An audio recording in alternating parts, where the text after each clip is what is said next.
The senior in a straitjacket. Eagles will reset. Michael Moore, quick trigger. Splash on the right wing. Michael Moore had a hot start. Noah Alm still looking to get going. They've had great defense on him, though. Youngberg was open from three. Doesn't take it. What a no-look feed. The junior Alm to the sophomore K-Mink. Youngberg, patient. Drive, kick, spot up, corner, pocket, cash. Mismatch in the post. Tanner Youngberg cleans it up with the double team. 3-on-2. 4 for 4 early for the Eagles from downtown. Solomon Bach blowing by and throwing it down. The UMAC Freshman of the Year's done that a couple of times, leaving him in the dust. The right hand throwdown. Downey is going to run, and he has daylight in front of him. First down and more to the 48. Receiver in motion once again. They'll hand it to him, but Ethan Bush has other ideas. Biggest play for the Northwestern defense perhaps so far this afternoon. Big time TFL for Bush. Bowdry and Glaubitz, bottom of your screen. Johnson, Sieben, Downey, top of the field. Clapper has a pocket to work with. Back to pass, far sideline. Sieben's behind the defense. Rumbles his way down to the 17-yard line. Eagles got to call a timeout, and they do. Coach Moore right on top of it, running down the near sideline. Eagles, though, need something quick. That's the name of the game. Just 10 seconds left. They do have one timeout. Looking for some points here before the end of the half. Clapper rolls out to his right. Throws it into the end zone. Sieben, touchdown, Eagles. Now on the near sideline, Albrecht. Looks like she's going to send this one in near the box. She does with the right foot. Misplay. Gets all the way to Anna Welch, who converts once again. Anna Welch puts the Eagles up again by 1. Curry now finds it, middle of the field with some room to work with. Works it over to Dobbenmeyer, who shoots and scores from the top left of the box. Emily Dobbenmeyer, one touch with the left foot. Eagles, quick 2-rip lead. Middle of the field, Mullen giving chase. Sends it forward. Anna Welch running after it, showing off her speed into the box. Left-footed kick is a goal for Anna Welch. Upleggers send in. Aminga gets ahead to it. Now Jorgensen, second goal of the night. Samuel Jorgensen, right place, right time once again. Gets his left foot to it with all the space in the world to work with. And once again, Cole Uplegger, excellent job here, as you can see on the replay, putting a great ball into the box. Aminga does well to get the head to it, and then Jorgensen said, nobody's here, don't mind if I do, I'll put us up 3. Aminga to Uplegger, Eagles taking their time, now sending it forward. Tim Meyer chasing, trying to knock it over the goaltender. Now he's got all the space in the world to knock it in. Eagles lead 5-1. Crowd starting to fill in a little bit. Purple out tonight inside the Erickson Center. First of a doubleheader. 2 huge matchups with implications for postseason play in the UMAC. Eagles looking for revenge. Vikings looking to assert themselves as the team to beat the UMAC. Bach and Krieger to tip. We're set for big-time UMAC basketball on the Eagles Sports Network. Vikings will get the first crack at it in what's expected to be a high-scoring game this evening. They're in the road reds, working left to right across your screen. Eagles in those home whites. They'll be working right to left. Going right at the chin of Tanner Youngberg. It's tough, but he's able to finish. That's Jared Milinkovic early for the Vikings. Yeah, and a good start, getting an easy basket down low, not settling for anything, and letting the clock run down on their offense. Alm has some room, and he'll pop with that one with a lot of confidence. Wyatt, he's had some huge games against Bethany, led the way for the Eagles with 27 against him in December. Big-time players make big-time plays in big-time games, and Noah Alm, well, he's a big-time player, Ryan. Even though he struggled this year, he's going to be ready to go for this one. The junior guard, Brian Smith, losing the basketball. Tanner Youngberg getting down and dirty early. Quick turnover forced by the Eagles. K-Mink, heavily defended by the point guard, Kyrie Mayfield. Solomon Bach, you mentioned him earlier, Wyatt. His first edition of the rivalry, if you will, between Bethany and Northwestern. Loose ball's going to go the other way to the Vikings. Mayfield the trigger right here. Worth noting, he had a whopping 14 assists for the Vikings last time these two teams played back in December. Only had 11 points, but he is the main catalyst of getting this offense going, Wyatt. Yeah, the Vikings certainly go as Mayfield goes. He leads them in points and assists per game this year, so obviously the impact player to watch on this end of the floor. Again, going right at the chin of the Eagles' defense amongst the trees. That time, though, Smith can't finish in the lane like Milinkovic did. Eagles want to run. We know that. Both these teams can go up and down all night. Up and under. Great defense from Krieger. Michael Moore, just a sliver of room, but that's enough for the sophomore. That's a tough finish, too, through contact from Michael Moore. He's another guy to keep an eye on tonight. He's been back and forth, up and down this year as well. Once again, Milinkovic sliding his way into the lane, and great hustle for him. Second chance for the Vikings. Once again, Kyrie gets the ball screen. Eagles lose him, and he almost stumbles on his way to the bucket, but is able to finish. That would have been tragic if he fell down because the seas parted and he just went right to the tin. And again, that's a second chance opportunity. The Eagles cannot allow that. Both teams showing their quick burst in the half court, and right there is a great back cut. Kyle Kamink on the board early.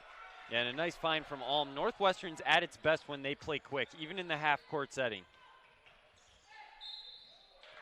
And Kamink wants an explanation on that call. I'll ask you, Wyatt, what did you think of that? Mayfield driving with some ferocity into the lane.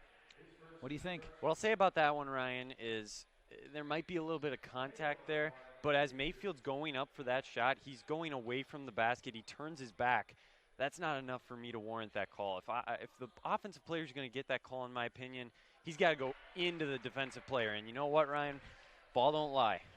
I didn't say you did. No, I'm just kidding. Kamink was talking to the other official as well and was kind of asking him, did I get him with the body? Because he's showing his hands, and he's saying, I did jump straight up. And so Mayfield is able to give the Vikings 1 out of 2 there.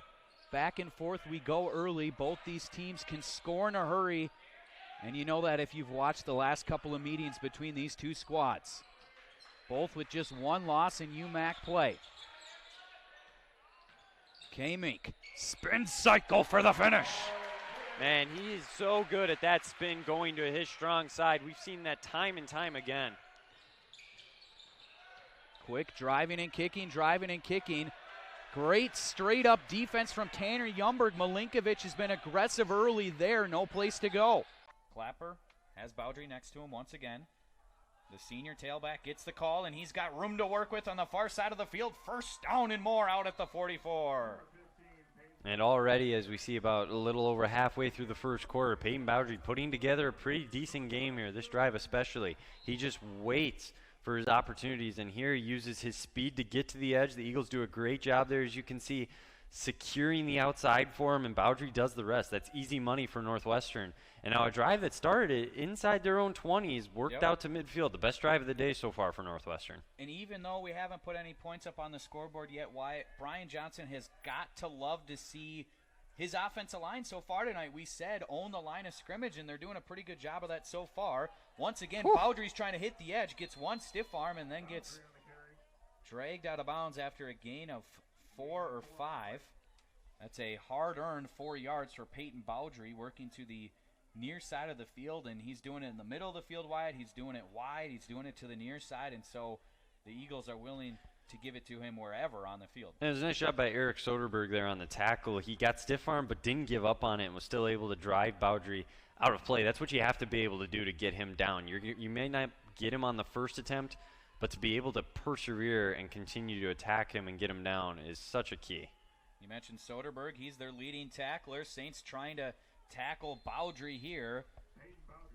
And the senior tailback weaves his way in the middle of the field there to make it a 3rd down and manageable. That's where Northwestern wants to be. And we haven't seen yet, Wyatt. It's worth noting. We say that Bowdry gets a lot of the calls, but maybe for some Saints fans listening to this one, he's not the only one who will carry it. Damon Clapper has held it multiple times so far this year. Could this maybe be a spot for a quarterback keeper? Yeah, a little QB option, a little run pass option here. We got trips out to the wide right here.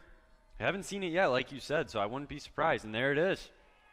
And Clapper lowers the pads and Gets it for the first down there. Carry number 51 already on the season. He's averaging just over 4 yards per carry when he takes it under. And, folks, a lot of those are just like we saw there, Wyatt, where it's not all the time improvising and a play breaks down and then he runs. That's just a straight-up call, and that's something that OC Brian Johnson has a lot of confidence in there on those third down and short. Yeah, I mean, you were all over it, Ryan. You're like, are we going to see a run from him here? And they didn't even do a fake to Bowdry. It was a straight run. You love to see that from the sophomore. Eagles chewing up some clock here. More than willing to do that, as this one isn't going to go for very much on first down. Speaking of time of possession, Wyatt, so far this year, Eagles averaging just over 31 minutes time of possession, which basically rates out to they're barely winning the time of possession battle game in and game out. But something I want to mention from last year, Wyatt, where the Eagles fell 14-7 in Duluth, they won the time of possession battle 37 minutes to 28. So they had the ball a lot more than the Saints, just weren't able to put points up on the scoreboard. So the key here is going to be on those money downs, as you like to call them, and once we get into the red zone, to punch it in and score. Yeah, absolutely. And like you said, time of possession is key on a night like tonight. Nice little play again. I like that. It only goes for a few yards, but get creative with the play calling. Let Sieben make something happen and continue to work that clock. The longer that defense is out there and taking blows, that's going to affect them as we move on. Because you look at that sideline, that's something to point out too. They're not very deep. Scholastica is not a team that has a lot of guys on the roster. So if we can wear them down, that's an area Northwestern can really expose tonight. And it's a very young defense, Wyatt. 5 leading tacklers for the Saints against Northwestern in their win last year, all graduated. So a lot of inexperienced guys in the secondary for Scholastica. In the backfield now on this third down, it's Nate Van Buscum. And before the snap, we got Laundry on the field. A little bit of motion right there. As the Eagles weren't fully set, and that's going to hurt here. Penalties kill drives, Ryan, and, you know, we'd been doing a good job tonight of avoiding them up until now. It's a bad time for one on third down. It definitely is, and we were talking with the Saints earlier, Wyatt, how we know they want to press the ball down the field with that passing game, but with the weather are deciding to get quick hitters and let guys work in space. And the Eagles are on schedule to do that most of this drive, and we haven't seen them have to take shots down the field. But here, you kind of force your hand at third down and long. Yeah.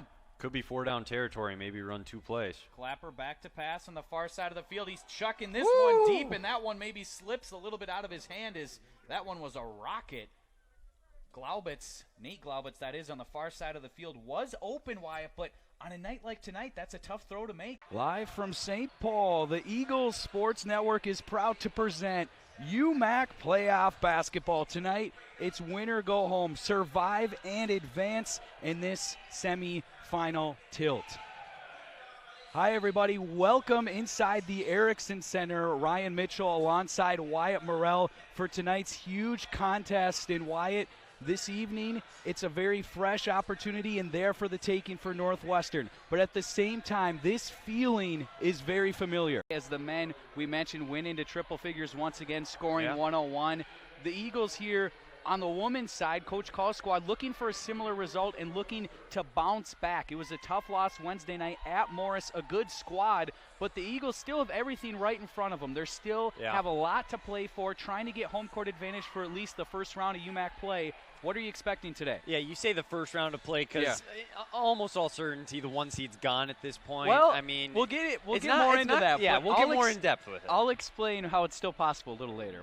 But anyways, this is one where Northwestern's really going to want to get back on track. This is a game at home, and we've seen earlier this year when they lose a game, they usually come back and respond pretty well. Yeah. So I would expect to see more of the same here today for Northwestern. Senior day, it's a big day for the seniors, Rio Landers and Shania Bell.